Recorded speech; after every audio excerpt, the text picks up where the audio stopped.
Ben, go ahead. Good morning, Kyle. Good morning. This is going to be an unusual rivalry week. No pep rally, no fans at the game. How much does that kind of diminish the fun and meaning of this week for you guys? Oh, it's definitely a bummer not being able to, interact with fans, not have the fans there. But, as for how that affects the game, I wouldn't really say that affects us too much. I mean, we kind of tend to approach the game the same way every time. So, I mean, fans there or not, we're going to play the game the same way. We're going to practice the same way, approach it the same way. So. What about that catch that DeLon made, that crazy catch over the middle? How impressive was that? That was extremely impressive. I can't even put into words. I mean, when I saw him do it on the field, I was really shocked. That was just an unbelievable catch, and it kind of shows what type of player DeLon is. I mean, we haven't been able to really see the plays he's capable of due to him having to sit out because of COVID and all that stuff. But that play really shows what DeLon is capable of, and you're gonna see a lot more of it this year and next. Mike. Hey, good morning, Kyle. Good morning. You guys have shown that you can run the ball and go pass heavy. How is that going to help you against USC this weekend? What are you seeing from their defense? Yeah, no, I think that's going to help a lot, and it just kind of shows just how great of a Coach Kelly is. He runs just a phenomenal offense, and I think it also says a lot about our team. We each have a lot of selfless guys, and it's that we don't really care what way we do it. We just want to score points and win the game. Whether that's running the ball, the receivers will block the whole game. As long as we get the win, it's all that matters. And then depending on the week, it might change. We'll throw the ball and just really keep the defenses on their toes so they don't know what's going to come at them. Like I said, Coach Kelly runs an unbelievable offense. We can run the ball, we can throw the ball. It keeps defenses on their toes. They never know what to expect. Tony. Hey, Kyle.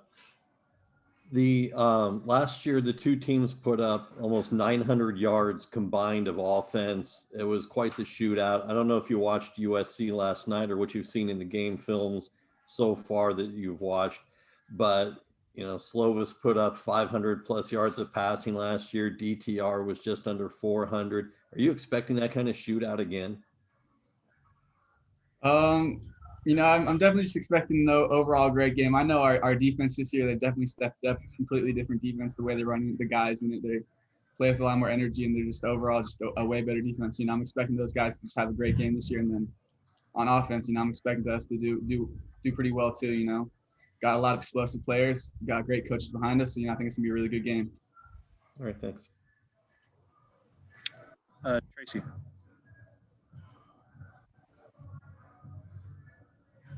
Hey, Kyle.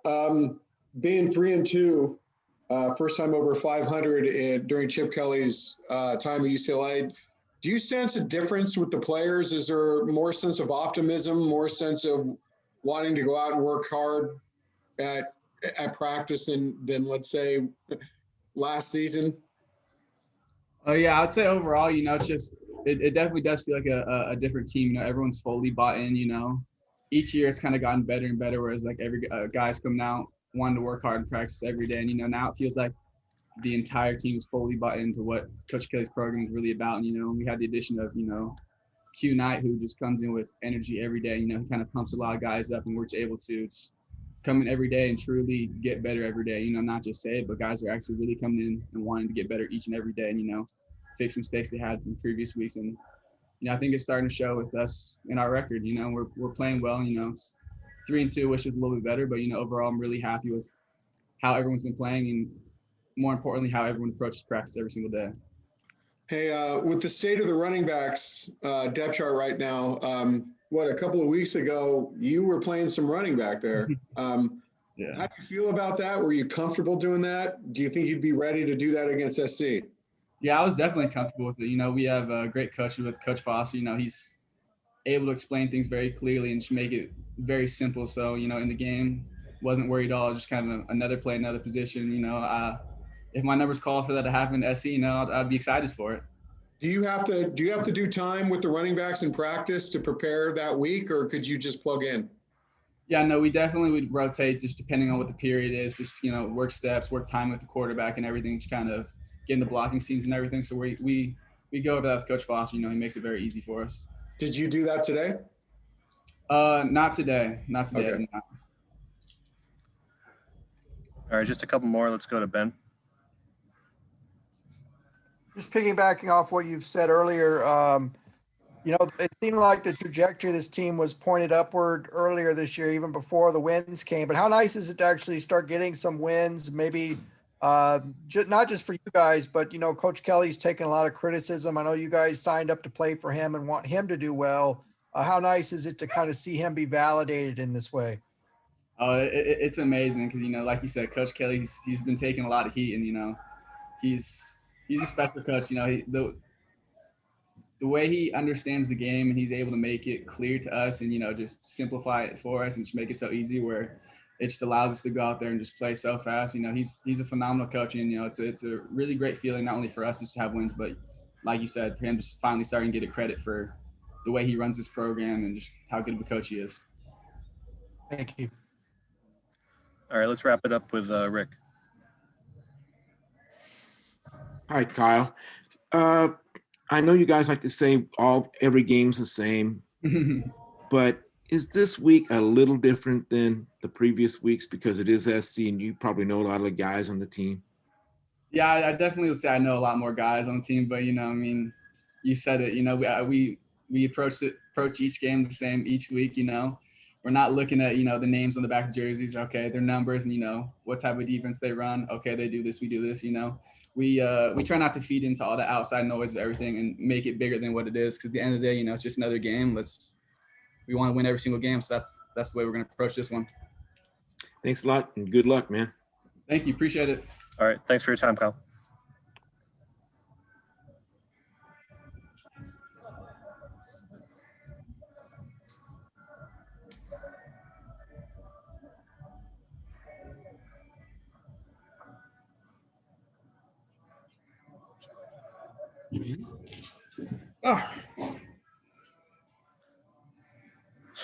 All right, questions for Q Lake.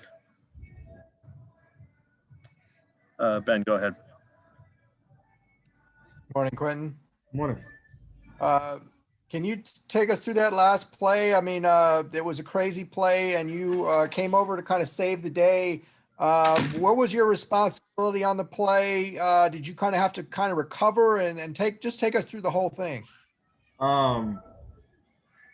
So yeah, crazy play. I'm happy I made it. Me and my dad, we've been the way I made the play, we went over that same type of technique over and over again. So it was nothing new to me, but I don't necessarily know what the coverage is. I kind of forgot, but I just know I had to stay deep. I was kind of over the middle, helping the linebacker with number 3.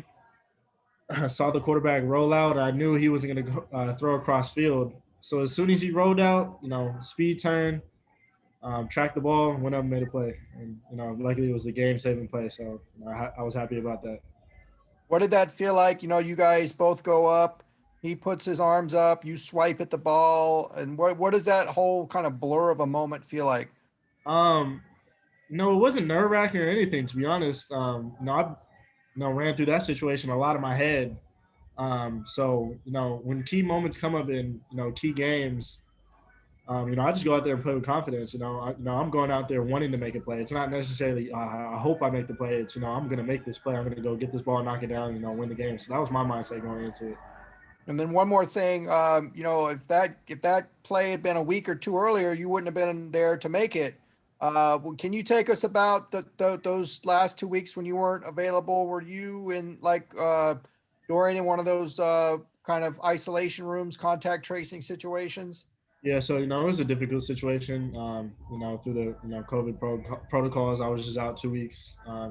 Nothing was necessarily wrong with me, but the way COVID protocol goes and like that, I was just out 2 weeks. Still rooting the team on at home, but it was tough watching at home. But it is what it is. I'm glad to be back now. But me and him were in our little isolation, just cheering the team on, giving any tips or advice through text. But it's good to be back. Mike. Good morning, Quentin. You guys have a big game against USC this week. They have the top passing offense in the Pac-12. Three guys are averaging over 60 yards a game: Bonds, London, and St. Brown. What have you seen from them? What makes them so deadly, and how are you guys going to try to stop them this weekend? They're all good players. Amara, London, Bonds, all those guys, Brew McCoy, Gary Bryant, they're all good players. All respect to them. They coach very well. And I think that's one of the things that benefits them so well is a coaching staff. They got a good coaching staff over there, teach them the right techniques, very fundamental receivers, know how to get in and out of breaks. They read zone coverage real well, but it's just another test. Just another group of guys that we got to go out there and defend. It's nothing special. Obviously, it's a challenge, but it's not a challenge that we can't overcome. So we're excited to go out there. Very excited. We got a good game plan. So I think we'll go out there and make a couple plays out there. So I'm excited. Tony. Hey, Quentin. Hey, last year was a shootout, almost 900 yards of total offense. And like Mike was just saying, they've got a lot of talented receiver. You guys have your hands full. They've got a talented quarterback. But Kyle Phillips just said he expects the defense to step up different than it did last year and perhaps be the difference maker in the game, hold USC down more than what happened last year. What are your thoughts on what you see with USC and your ability to hold them down compared to last year? Well, one, I'm out there, so I think that makes a difference. Whether or not it is, no. I mean, last year I was sitting on the sideline, and this time, hopefully, or I know I'm gonna be in the game, so I would say that's a pretty big difference. But no, they have, they're very talented. I like the pressure that Kyle Phillips put on the defense, but it's nothing we can't handle. We just got to go out there, eliminate the big plays, be fundamental and execute. I mean, it's really three simple things. Don't make it more than it is. It's rivalry week, but it's just another game in our eyes. So we're gonna go out there, execute, do our job. Hopefully eliminate the big plays and stop some of the receivers. So we'll be all right. We'll be good. All right, thanks. Rick. Quentin, you just said that it's just another game. You've been around this game a long time. Your dad was a big part of it. You're a big part of it 2 years ago when they won. Tell us that it's just another game. It's important, but obviously rivalry week, it's fun. Yeah. But no, personally, I try to not make it more than it is. You kind of, there's a lot of hype, a lot of people talking, a lot of fans talking on social media, but if you feed into it, you can get distracted. I think that one of the big things for us this game is, just keep our focus. Not let things distract us. We have a lot of momentum going into this game, coming off 2 wins, conquered Arizona. So, I mean, I think it's important. Yes, you can get, a little bit excited, a little bit anxious for the rivalry game, but all in all, it's just another game. We just got to go out there and execute. How's Pops taking it? He was good. He came out to the ASU game. I went back yesterday, watched some film with him. So I'm getting real prepared. Went over the Arizona State game, then went over the couple drives at the SC game, just getting some tips and pointers from him. Because he's a resource. I want to use because he's played at UCLA, played in the league. So I mean, it's critical to get some advice from him. So that's what I did yesterday. All right, just a couple more. Let's go back to Ben. Were you at the Coliseum last year for the game? And regardless of where you were, what was it like to watch, secondary kind of struggle in that way and you not be able to help them? Yeah, it was tough. I was on the sideline. I was trying to do the best I can just to help the guys. Anything I saw, make adjustments from the sideline. But it's tough. It's a big difference when you're on the sideline, when you're on the field. And that's not to say that all the players, we have can't do it, but there's just a difference when, you feel like you can go out there and make some of those plays, but now that we got, all our cylinders running and everything going, our way, I think we'll be all right. I know they got a powerhouse at offense, but, like I said, if we execute, do our job, stop some of these receivers, we'll be okay. We'll be okay. Is the virus kind of diminishing the rivalry at all with the trash talk? I know there's not going to be a pep rally and no fans at the game. How does that kind of impact the rivalry game this week? For me, it's not necessarily it diminishes anything between the teams. It just, I feel bad for the families and the fans. They can't come and watch the game live. I think it's important especially when you get the game at home in a rivalry game. All the energy and the stuff from the crowd, it means a lot. Especially on defense. You get a loud atmosphere. It can help. It's like a 12 man. So it's unfortunate that we don't have fans, but at the same time, it's just another challenge that we can overcome. And actually, I think it will help us lock in more.